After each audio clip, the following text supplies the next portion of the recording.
Salette மாதா 800 பேரே வாழ்ந்த விவசாயத்தை நம்பியிருந்த பிரான்ஸ் நாட்டின் சலேத் கிராமத்தில் வறுமை காரணமாக அனாதைகளாக்கப்பட்ட 15 வயது பெண் மெலானியும் 11 வயது சிறுவன் மேக்சிமின் இருவரும் மாடுகள் மேய்த்துக் கொண்டிருந்த போது மலைப்பகுதியில் ஒரு வறண்டு போயிருந்த நீரூற்றுக்கருகில் அன்னை காட்சி கொடுத்தார்.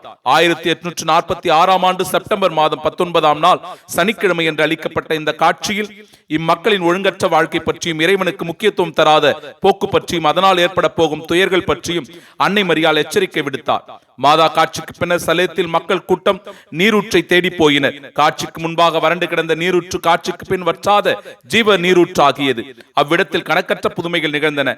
1879ஆம் ஆண்டு கட்டப்பட்ட மிக பிரம்மாண்டமான பேராலயம் இன்றும் அன்னையின் புகழுக்கு அரும் சான்றாக இருக்கிறது. நவம்பர் மாதம் தவிர ஆண்டு முழுவதும் திருப்பயன்களின் கூட்டம் அங்கே அலைமோதுகிறது. ஆண்டுதோறும் செப்டம்பர் 19ஆம் நாள் சலேத் அன்னையின் திருவிழா வெகு சிறப்பாக கொண்டாடப்படுகிறது. கொடைக்கானலில் அன்னைக்கு ஆலயம் அமைக்கப்பட்டிருக்கிறது. வறுமையுற்ற அனாதை குழந்தைகளின் பாதுகாவலியாக அன்னை போற்றப்படுகிறார். இயேசுவுக்கே புகழ், இயேசுவுக்கே நன்றி, மரியே வாழ்க.